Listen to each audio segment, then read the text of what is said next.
गंजे से बदतमीजी नहीं, गंजे से बदतमीजी नहीं, गंजा आ गया बदमाश मूड में। गंजा जो है ना अब किसी को नहीं छोड़ेगा, ठीक है ना। साजिद खान उसको मैं बता रहा हूँ, उसका बस ना चले, किसी के सर पे आके ऐसा ना जाके हेडबट मार दे, यानी बदमाशी नहीं यहाँ पे। वैसे ही वो गंजा सर लेके ना क्या कह रहा है, मैं बता रहा हूँ, कहीं भी घुस जाएगा वो।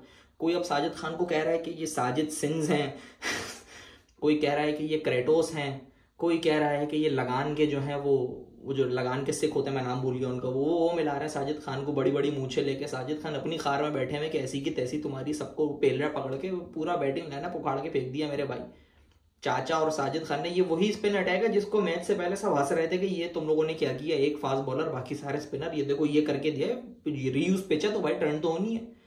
और वही बात है, अब वही फिर से बात आ गई ना कि डोमेस्टिक के प्लेयर उनको पता होता है कैसे फंसाना है, उनको पता होता है पिच पे क्या चल रहा है, पिच पे क्या करना है, क्योंकि वो जो कर रहे हैं वो हजारों दफा पहले कर चुके होते हैं। तो डोमेस्टिक के प्लेयर वो बता देता है कि भाई हम डोमेस्टिक के प्लेयर हैं।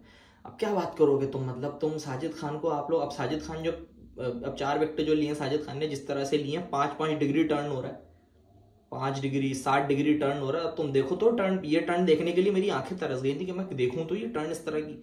उसके ऊपर से साजिद खान ने मैच के बाद जो है वो जैनब अब्बास के सामने जो मंडिया पकड़ के सबको, ठीक है ना, उसने तो वो तो फट गया, वो तो बेचारा जज्बातों में वो बहता चला गया। उसने कहा मैं तो बचपन से जो है मेरे साथ यही होता रहा, मैं तो परफॉर्मेंस देता था स्कूल में भी, जहाँ भी परफॉर्मेंस दी, हर जगह दी, रन्स भी कर रहा हूँ और सबसे पहले ड्रॉप भी मैं ही हो रहा हूँ।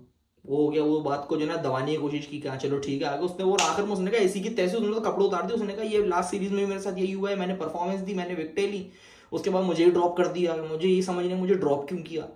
तो उसके ऊपर रोका कि भाई बस कर दे, चुप हो जा। तो उसने तो मंड दिया था पकड़ के, भाई ऐसी की तैसी तुम्हारी, और सही मंड है। हालांकि ये बहुत बुरी चीज हो गई है साजिद खान के साथ कि अब जो है वो सीन ही होगा, उसको फिर ड्रॉप कर देंगे, उसको निकाल देंगे टीम से, क्योंकि यार उसने बोल दिया ना, जो बोलता उसका यही होता है। लेकिन सही बोला है, कपड़े उतार देते यही है कि भाई क्या मजाक, और किसकी कैप्टनसी में ड्रॉप हुआ, किसके टेन्योर में ड्रॉप हुआ, जरा ये बता दो कि साजिद खान ड्रॉप क्यों हो रहा था। पूरी दुनिया शोर मचा रही है, इंडिया से शोर मच रहा है, बांग्लादेश से मच रहा है कि भाई पाकिस्तान में इतने सारे अच्छे स्पिनर्स तुम्हें क्यों नहीं खिलाते थे। जानिए यही सवाल हमारा भी है, और मैं आपको बता दूंगा क्यों चलता है, क्योंकि पाकिस्तान में वही बात है, रीजनल कार्ड चलता है पाकिस्तान में। नहीं नहीं, यहाँ पे ये है मसला कि इस इलाके के नहीं खेलेंगे तो इस इलाके के खेलेंगे, यहाँ पे ये मसला है, इसीलिए नहीं खेलता था ये हो गया, नुमान चाचा होगा, और भी बहुत सारे हैं यार नहीं खेल पाते इस चक्कर में। कामरान गुलाम का डेब्यू इस चक्कर में इतना लेट हुआ है। अब इतने सारे प्लेयर्स हैं, मैं आपको क्या बताऊं, गिनवाना शुरू करूंगा तो सुबह हो जाएगी कि इतने सारे खा गए ये लोग इस चक्कर में कि ये इस इलाके का, ये उस इलाके का है। तो ये सीन है। उसके ऊपर से अब मुझे अब मेरी हट रही है एक और चीज़ है, मैं एड्रेस करना चाहता हूँ, अब मेरी हट रही है इस बात पे। और अब मेरे ख्याल से पीसीबी को इसमें नोटिस भी लेना चाहिए और होना चाहिए, और ज़्यादा मेरे ख्याल से इस पर आवाज़ भी उठोगी। रमीज़ राजा का मसला क्या है, ये रमीज़ भाई का मसला क्या है, मुझे एक बात बता दो, ये अभी तक उस जोन से क्यों नहीं आ रहे हैं कि बाबर आजम, इनको यकीन नहीं आ रहा है कि मेरे ख्याल से ड्रॉप हो गया है। मतलब आप कमेंटेटर हो, आप किसी प्लेयर के स्पोक्स पर्सन नहीं हो, आप किसी प्लेयर के मैनेजर नहीं हो, आप उनके रिप्रेजेंटेटिव नहीं हो, आप वहां पे कमेंट्री कर रहे हो। आप कमेंट्री के बीच में ये बोल रहे हो कि बाबर आजम की कमी महसूस हो रही है, और क्या क्या क्या था, क्या क्या सेल्स नहीं आएंगी, बाबर आजम के नाम पे पैसा आता है, दिमाग खराब हो गया आपका। आप कौन होते हैं बोलने वाले कि बाबर आजम के नाम पे पैसा आता है, इसके नाम पे पैसा आता है। आप अपना काम करो, कमेंट्री करो, बताओ पिच पे चल क्या रहा है, पिच में हो क्या रहा है, आप ये बताओ। आप ये क्या बोल रहे हो कि ये नहीं है तो यार पैसे नहीं आएंगे। उसके बाद वो कामरान गुलाम बैटिंग कर रहा था, तो उसको आप ये कह रहे हो कि मुश्किल होगा, कामरान गुलाम के लिए बहुत प्रेशर था कि जब मैंने भी रिप्लेस किया था जहीर अब्बास को, तो मुझे पता है कि किसी लेजेंड को रिप्लेस करने में आपको कितना, आप जहीर अब्बास से बाबर आजम को मिला रहे हो, आपके, और आप खुद को कामरान गुलाम से मिला रहे हैं। कामरान गुलाम रमीज राजा से अच्छे बैट्समैन है, मैं पहली बता दूं, और अब जहीर अब्बास से डॉन ब्रैडमैन ऑफ एशिया कहा जाता है जहीर अब्बास को। वो किया क्या उन्होंने जाके, जिनको नहीं पता वो जाके देख लें। आप जहीर अब्बास से बाबर आजम को मिला रहे हो, क्या बोल रहे, अजीब सी बात है। उसके बाद जो है वही बात, पूरा दिन जो है ना इसी मेरे ख्याल से सप्ते में थे, पता नहीं क्या है भाई आपको, क्या वो पैसे वैसे आ रहे हैं घर पे, कुछ हो रहे हैं, मतलब क्या है ये, आप क्रिकेट बताओ कि पिच पे हो क्या रहा है, आप पूरा दिन ये नहीं बता पाए कि पिच पे हो क्या रहा है।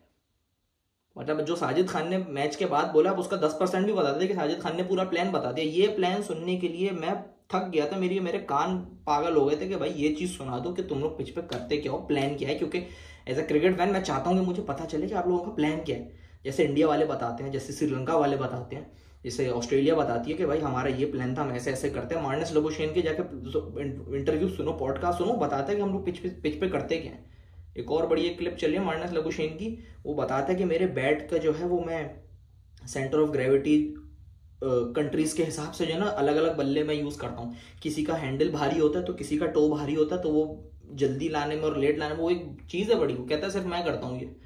तो इस तरह की चीज़ों साजिद खान ने तुम्हें पूरा बता दिया कि भाई पिच जो है वो जो बीच की जो लकीर है, जो डंडों की लकीर होती है, उसने कहा भाई इस पे कुछ भी नहीं है। तो हमारा यही प्लान था, मेरा, शान मसूद का, रिजवान का और सऊद शकील का, हम लोग यही थे कि भाई इनको बाहर से, क्योंकि बाहर रफ पैच है लेकिन वो काफ़ी बाहर है, तो इस तरह जो है ना हम लोगों को बाहर से अंदर लानी पड़ेगी। और जो है ज़्यादा तेज़ फेंक रहे हो, 90 की स्पीड से ज़्यादा फेंक रहे हो तो उतना स्पिन नहीं हो रहा, स्लो फेंक रहे हो या थोड़ा फ्लाइट दे रहे हो तो बॉल अच्छा स्पिन हो रहा हो। हमने वही किया और फिर हमें विकेट्स मिलती गई।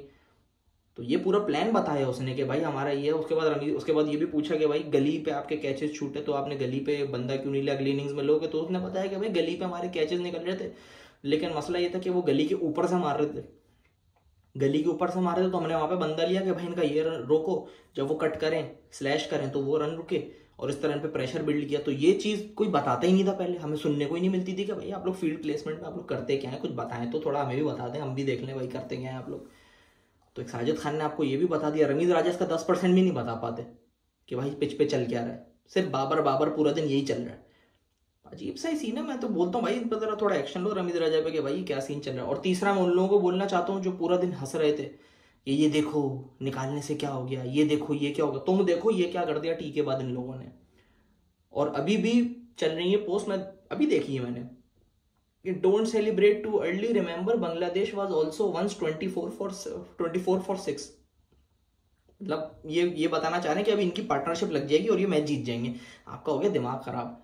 बड़े अरसे बाद पाकिस्तान जो है ना वो ड्राइविंग सीट पे आया है कि मतलब 60-40 यहाँ चल रहा है कि 60% पाकिस्तान के फेवर में है कि बस इनको जल्दी जल्दी से आउट करो, क्योंकि आपके पास 3-4 स्पिनर हैं। मतलब 3 तो आप वैसे ही खिला रहे हो, चौथा अगर आप आगा सलमान को ले लेते हो या साइम अयूब को ले लेते हो, 4-5 आपके पास स्पिन अटैक ऑप्शन हैं। और पिच ने जो है ना ब्रेक लेना शुरू कर दी, और अगर आपने 200-300 रन करके इंग्लैंड को बैटिंग दे दी, अगर 80-90 की लीड लेके अभी इनको आउट कर देते हैं, आप खुर्चा नहीं बची है कि मेरे हिसाब से खुर्चा नहीं है सारी, तो आप मैच जीतने की कंटेंशन में हो, आप मैच जीत सकते हो। आपको ये खुशी नहीं, ये अभी भी यही चाह रहे हैं कि हम मैच हार जाएं, ये वेट कर रहे हैं कि हम किस तरह से हारें, ये दुआएं कर रहे थे कि हम इनिंग से मैच हारें ये लोग। ये अभी भी मुझे नहीं समझ आ रही है भाई। पूरी दुनिया आपकी वाहवाही कर रही है कि भाई देखो आपका डोमेस्टिक का बॉलर आए हैं, डोमेस्टिक के प्लेयर्स आए हैं, वो देखो अच्छा खेल रहे हैं, ये होता है वो होता है।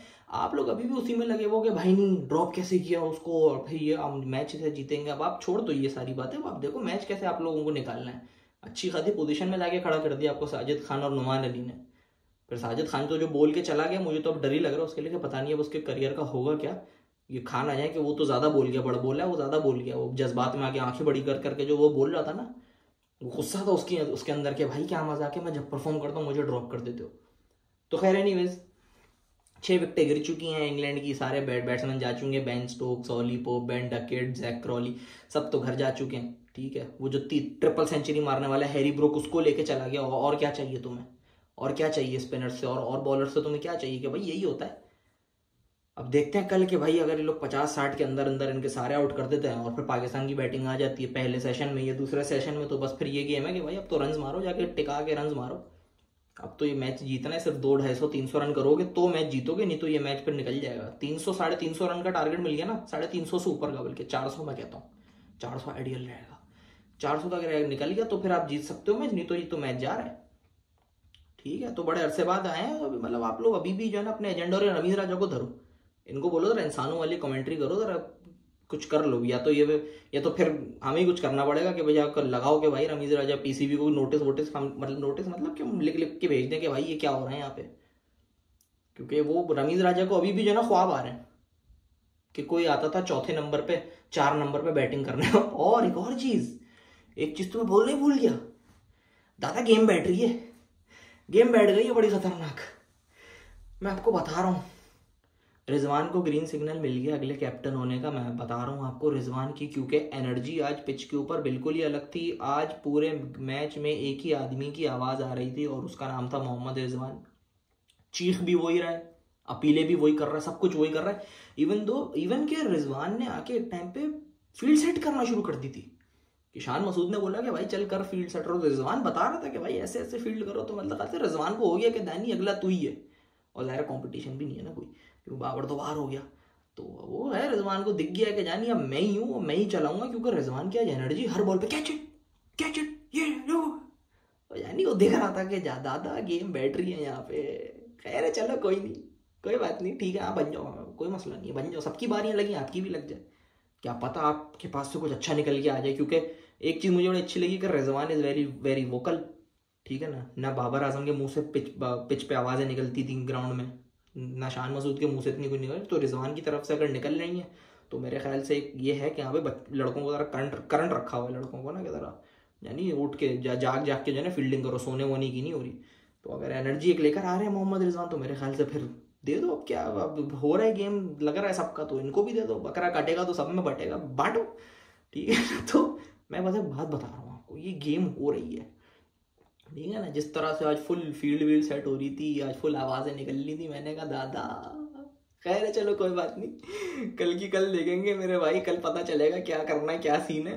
और मैं बस उन लोगों को बोलना चाहता हूँ कि जानी अगर ये मैच जीत गए ना, अगर ये मैच जीत गए तो बस फिर देखना क्या होता है। मैच जीत जाए, तुम्हारे लिए ये दुआ करो मैच ना जीते, लेकिन अगर जीत गए ना तो फिर देखना क्या होता है।